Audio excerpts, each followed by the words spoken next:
Assalamualaikum warahmatullahi wabarakatuh. Salam sejahtera untuk kita semua. Perkenalkan, saya Insinyur Tika Ermita Wulandari STMT, salah satu dosen tetap Universitas Medan Area, Fakultas Teknik Program Studi Teknik Sipil dengan NIDN 0103129301. Sebagai seorang dosen, menjalankan Tridharma merupakan sebuah kewajiban, salah satunya pengajaran. Izinkan saya pada kesempatan kali ini memaparkan pernyataan diri dosen dalam unjuk kerja Tridharma Perguruan Tinggi atau PDD UKT-PT bidang pengajaran. Dalam proses pembelajaran, saya menggunakan metode DIA, yaitu Delivery, Interaction, and Assessment. Pada komponen D, Delivery, saya akan menyampaikan deskripsi mata kuliah, capaian pembelajaran, CPL, CPMK, dan sub-CPMK, dan selanjutnya materi pembelajaran. Untuk komponen I, Interaction, saya menggunakan strategi pembelajaran interaktif guna meningkatkan interaksi dan keaktifan mahasiswa di kelas. Sedangkan komponen A, Assessment, saya menerapkan sistem penilaian mata kuliah sesuai dengan standar pembelajaran di Universitas Medan Area. Salah satu mata kuliah yang saya ampu adalah metode perbaikan tanah dengan kode TSI 11046 memiliki bobot 2 SKS yang merupakan mata kuliah pilihan yang nantinya sebagai penentu pengambilan judul skripsi mahasiswa. Mata kuliah metode perbaikan tanah membahas berbagai teknik dan metode yang digunakan untuk meningkatkan sifat fisik, kimia, dan mekanis tanah agar dapat memenuhi persyaratan teknis untuk mendukung struktur bangunan dan juga infrastruktur. Mahasiswa akan mempelajari prinsip-prinsip dasar, mekanisme, dan aplikasi dari berbagai metode perbaikan tanah. Adapun capaian pembelajaran atau CPL Prodi yang dibebankan pada mata kuliah metode perbaikan tanah yaitu CPL 1 bekerja sama dan memiliki kepekaan sosial serta kepedulian terhadap masyarakat dan lingkungan. CPL 2 mampu mengambil keputusan secara tepat dalam konteks penyelesaian masalah di bidang keahliannya berdasarkan hasil analisis dan informasi data.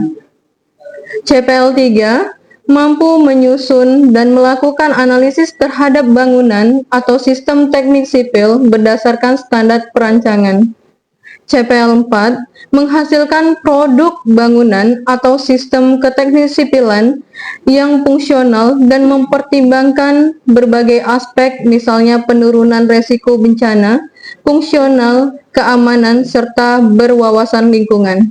Dan yang terakhir, CPL 5 menguasai konsep teoritis kelompok ilmu dasar, meliputi ilmu alam dan ilmu material. Dari 5 CPL tersebut diturunkan menjadi capaian pembelajaran mata kuliah atau CPMK.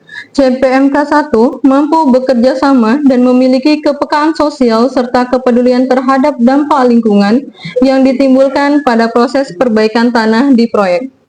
CPMK 2 mampu mengambil keputusan secara tepat dalam konteks penyelesaian masalah di bidang geoteknik berdasarkan hasil analisis dan informasi data.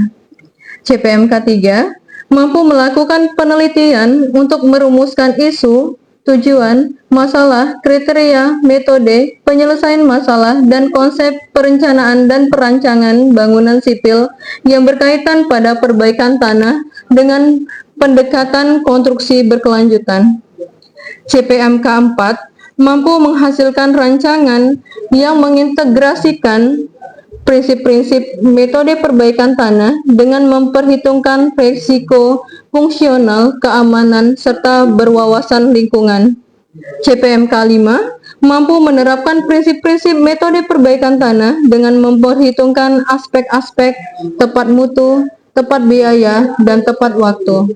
Pada mata kuliah metode perbaikan tanah, kemampuan akhir tiap tahapan pembelajaran atau sub-CPMK yang dicapai mahasiswa adalah sub-CPMK 1, mahasiswa mampu mengidentifikasi parameter tanah, konsep dasar perbaikan, dan perkuatan tanah. Sub-CPMK 2, Mahasiswa mampu mengidentifikasi keperluan perbaikan dan perkuatan tanah untuk konstruksi bangunan sipil. Sub CPMK 3, mahasiswa mampu merancang metode perbaikan tanah secara kimiawi, pemilihan bahan kimia, dan zat yang terkandung di dalam bahan yang digunakan. Sub CPMK 4, mahasiswa mampu merancang metode perbaikan tanah dengan teknik dynamic convection dan convection grouting. Sub CPMK 5, mahasiswa mampu merancang metode perbaikan tanah dengan teknik stone column. Sub CPMK 6, mahasiswa mampu merancang metode perbaikan tanah dengan cara preloading dan prefabricated vertical drain atau PPD. Sub CPMK 7, mahasiswa mampu merancang metode perbaikan tanah dengan teknik fibroflotation dan teknik fibroreplacement. Sub CPMK 8, mahasiswa mampu merancang perkuatan tanah dengan geotekstil. Materi pembelajaran mata kuliah metode perbaikan tanah yaitu 1. Akan mempelajari parameter tanah, konsep dasar perbaikan dan perkuatan tanah. Yang kedua, identifikasi hasil pengujian tanah Conpenetration Test atau CPT dan Standard Penetration Test atau SPT. Yang ketiga, metode perbaikan tanah dengan metode kimiawi. Yang keempat, metode perbaikan tanah dengan teknik dynamic convection dan convection grouting. Yang kelima, metode perbaikan tanah dengan teknik stone column. Yang keenam, metode perbaikan tanah dengan preloading dan prefabricated vertical drain atau VVD. Yang ketujuh, metode perbaikan tanah dengan teknik fibroflotation dan teknik fibroreplacement. Dan yang terakhir adalah perkuatan tanah dengan geotekstil.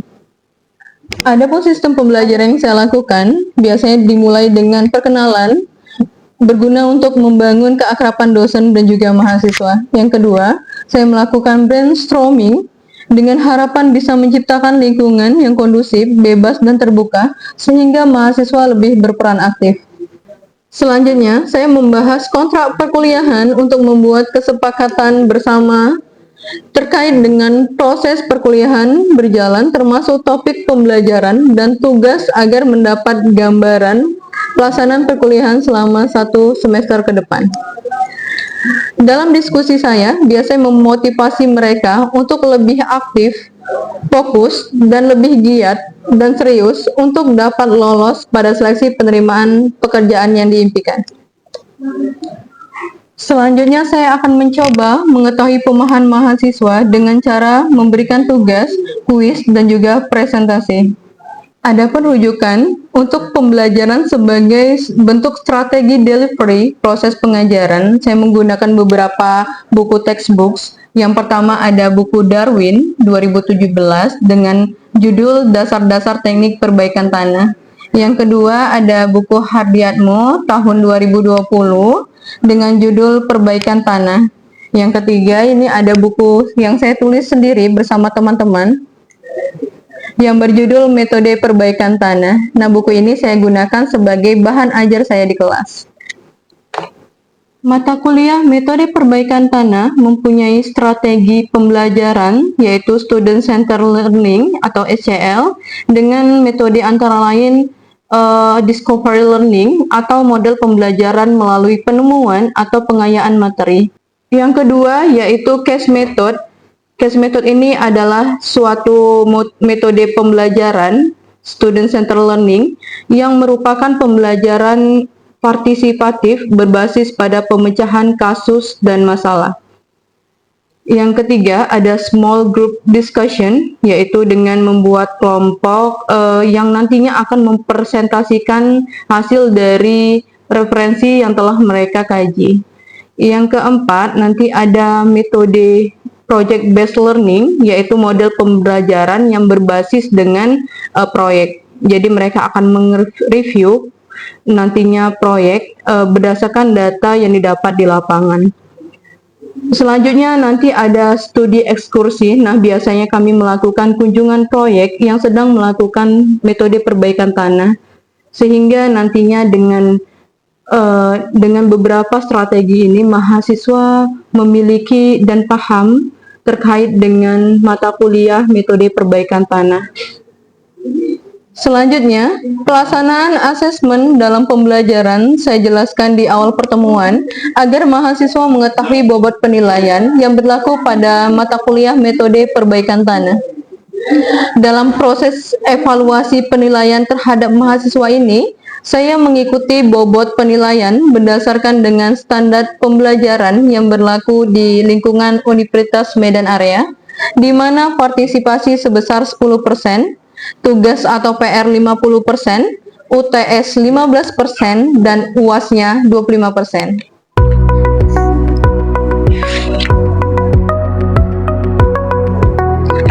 Demikianlah pemaparan saya tentang mata kuliah metode perbaikan tanah. Selanjutnya saya akan memaparkan proses belajar mengajar saya di kelas secara tatap muka. Terima kasih, selamat menyaksikan. Assalamualaikum warahmatullahi wabarakatuh.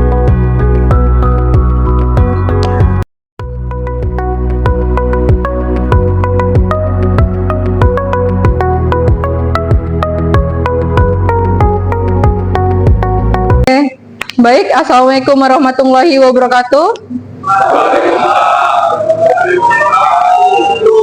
Selamat pagi, salam sejahtera untuk kita semua. Baik, kita ketemu di pertemuan pertama di mata kuliah MKP. Jadi mata kuliah ini merupakan mata kuliah pilihan yang nanti akan mengkerucut ke judul skripsi kalian. Jadi nanti ambil judul skripsinya sesuai dengan mata kuliah yang kalian pilih, gitu ya. Baik, sebelum kita mulai, mari kita berdoa yang akan dipimpin oleh Komting ya. Komtingnya siapa? Oke, silakan Daryl. Baik teman-teman, sebelum kita mulai pertemuan kita, ada banyak kita berdoa untuk agama dan kepercayaan kita masing-masing. Berdoa dimulai.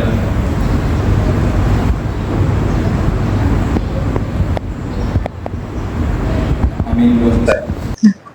Baik, sebelum kita mulai pelajaran kita, silakan absen dulu ya di size ya.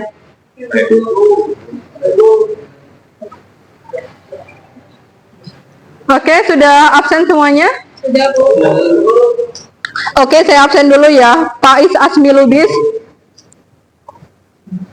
Wahyu Pradana, Afrida Yanti, Erik Yosua, Putri Windu,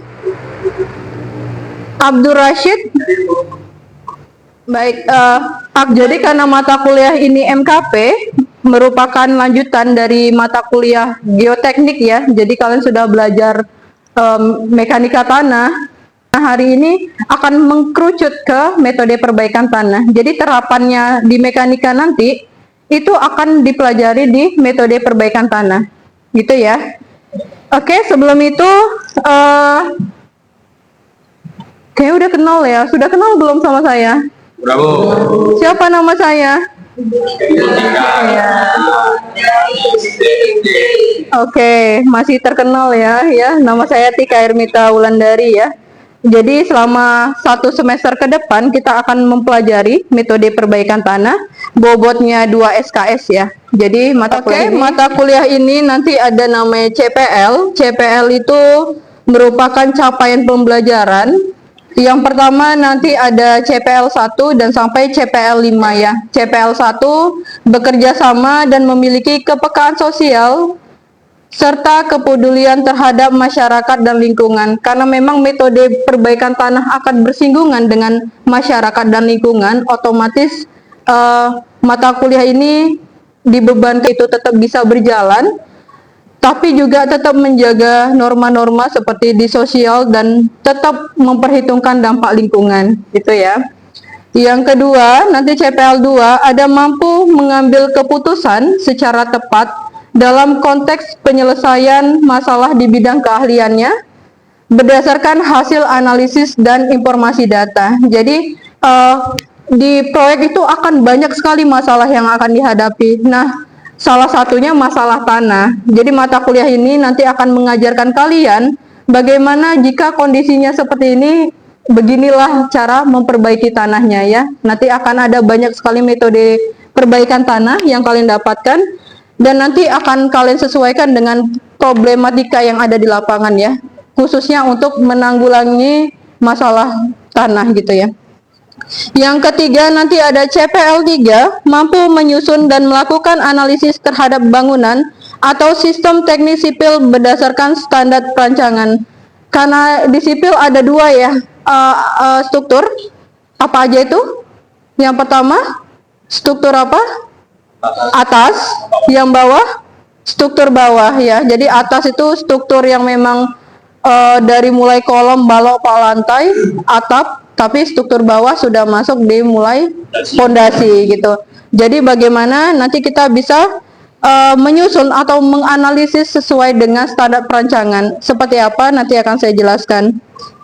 CPL 4 menghasilkan produk bangunan atau sistem keteknik sipilan yang fungsional dan mempertimbangkan berbagai aspek, misalnya mengurangi resiko bencana, fungsional, keamanan, serta berwawasan lingkungan, ya gitu ya. Jadi setiap proyek itu ada analisa dampak lingkungannya. Saya pernah jelaskan dulu ya di mekanika tanah. Jadi setiap pekerjaan sipil, apalagi berbau tentang perbaikan tanah, akan ada dampak lingkungannya gitu ya. Jadi kita nanti akan mempelajari bagaimana metode itu jangan sampai terjadi sebuah namanya resiko bencana. Bisa itu longsor, bisa itu mungkin kegagalan konstruksi akhirnya roboh, itu ya maksudnya penurunan resiko bencana. Fungsional, keamanan, serta berwawasan lingkungan. Balik lagi ke wawasan lingkungan, karena memang kita tanah itu adalah alam gitu ya, memang sudah ciptaan Tuhan gitu. Bagaimana kita menjaganya agar tidak berempek atau berimbas pada lingkungan kita, baik tidak tercemari ataupun nantinya di wilayah kita tidak terganggu akibat adanya perbaikan tanah. Nah, yang terakhir ada CPL 5, menguasai konsep teoritis kelompok ilmu dasar meliputi ilmu alam dan ilmu material. Nanti kalian akan saya ajari bagaimana ilmu alam ya tanah ya, kita kan ingin bagaimana si tanah itu bisa kita lakukan konstruksi di atasnya. Dan material, nanti ada material yang akan disisipkan di mata kuliah ini ya, di metode perbaikan tanah ini. Materi pembelajaran kita ada 8. Yang pertama belajar parameter tanah ya, konsep dasar perbaikan dan perkuatan tanah. Dilanjut dengan identifikasi hasil pengujian CPT dan SPT. Apa tuh CPT? Oke, Count Penetration Test. SPT? Standar Penetration Test. Oke, selanjutnya yang ketiga, metode perbaikan tanah dengan menggunakan bahan kimiawi. Metode perbaikan yang keempat nanti menggunakan teknik dynamic convection atau convection grouting ya. Dilanjut dengan metode yang kelima, perbaikan tanah dengan stone column. Nanti ada metode yang keenam menggunakan preloading dan prefabricated vertical drain. Dan dilanjut pertemuan atau yang ketujuh nanti teorinya tentang metode perbaikan tanah dengan fibro-flotation dan fibro-reflexment. Dan yang terakhir ada perkuatan dengan geotekstil ya. Oke, nanti silakan dibuka ya. Saya ada ngasih buku pegangan, nanti kalian bisa unduh ya, atau bisa dibeli di toko buku. Yang pertama kita pakai buku dasar-dasar teknik perbaikan tanah. Nah, itu karangan Darwis nanti ya, bisa dicari bukunya. Yang kedua nanti ada bukunya Hardiatmo ya, tentang perbaikan tanah. Yang terakhir buku metode perbaikan tanah. Buku ini saya tulis sendiri, dibantu dengan kakak kelas kalian gitu ya. Jadi buku ini bisa nanti dipinjam atau sudah saya upload di e-learning. Oke ya. Oke, kurang lebih saya jelaskan RPS-nya dulu ya. RPS-nya ada sampai pertemuan ke-16. Ada pertemuan 1 sampai 7 bahas yang seperti tadi, dilanjut dengan UTS. Setelah UTS kita masuk pertemuan kelas lagi di pertemuan ke-9 sampai 15 dan diakhiri dengan UAS ya gitu ya. Sampai sini ada pertanyaan? Aman? 16 kali. Ini ada evaluasi. Jadi partisipasi itu ini yang berlaku di UMA, partisipasi 10%, PR dan tugas, PR dan juga presentasi nanti wajib dikerjakan karena bobotnya 50%, UTS 15%, dan UASnya nanti 25%. Itu ya. Lanjut, nanti coba dilihat dari kondisi bobot itu apakah bisa dapat nilai A, B+, tergantung kalian ya. Jadi kalau A dia kurang lebih besar dari 85. Oke, kita review dulu ya mekanika tanah, karena memang mata kuliah ini merupakan terapan dari mekanika tanah ya.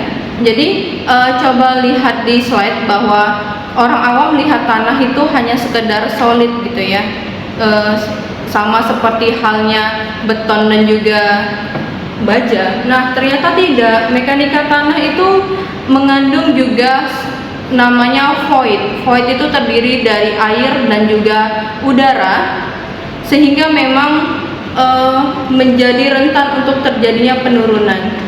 Ya, jadi mata kuliah metode perbaikan tanah ini akan mengajarkan kita bagaimana caranya mengeluarkan udara dan juga air dari dalam tanah, sehingga ketika dibebani dia tidak akan mengalami penurunan tanah, gitu ya. Jadi apapun metodenya, tujuan akhirnya adalah membuat tanah menjadi padat dengan cara mengurangi udara dan juga air di dalam tanah. Sampai sini paham? Mungkin bisa dilihat di papan tulis, ada kondisi tanah dia kohesif. Apa itu kohesif? Apa tanah yang memiliki tanah yang memiliki banyak air ya, atau daya lepas. Yang kedua ada non kohesif. Apa itu non kohesif?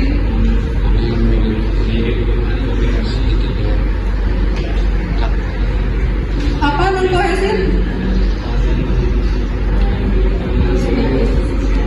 Ya, tanah yang memiliki kadar air yang rendah, atau biasanya dia nyebutnya apa? Granular. Oke, granular atau berbutir ya. Yang ketiga nanti ada organik. Apa itu organik?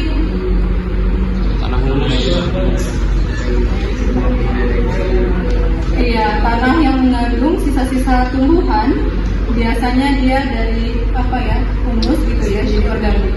Oke, kalau kohesif contoh tanahnya apa? Oke, lempung. Bahasa istilah kerennya? Clay. Oke, clay.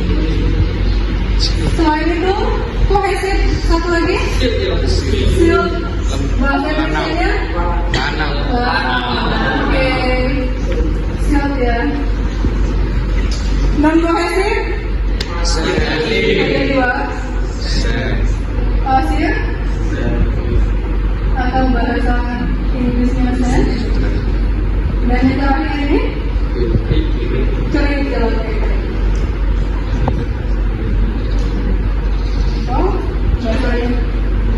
Istilahnya? Apa? Ayo mekanika tanah. Gravel. Oke, jadi kalau nanti ditanya coba urutkan partikel tanah dari besar ke kecil, berarti kerikil, selanjutnya pasir, lempu. Oke. Nah, lanjut organik. Biasanya dilakukan apa organik? Yang mengandung sisa-sisa tumbuhan. Apa? Kompos. Kompos bunga ya? Apa? Gambut. Oke, gambut. Ya, benar gambut ya. Atau biasa nyebutnya ya tanah organik gitu. Oke. Sampai sini aman? Ada pertanyaan? Ya, itu klasifikasi tanahnya. Baik, kita rangkum ya jadi bentuk bar chart. Jadi tanah itu terbagi menjadi dua. Satu tanah yang berbutir kasar atau non kohesif granular. Yang satu lagi tanah berbutir halus atau tanah yang mengandung banyak air atau kohesif ya. Jadi tanah granular itu tadi ada kerikil dan juga pasir, sementara yang kohesif ada lanau dan juga lempung.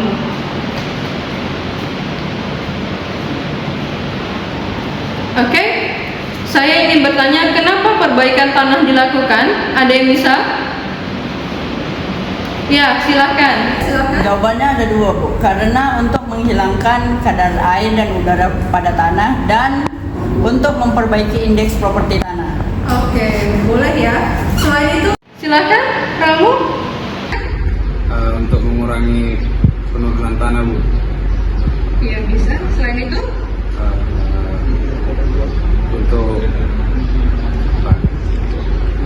oke, bisa ya untuk penurunan ya.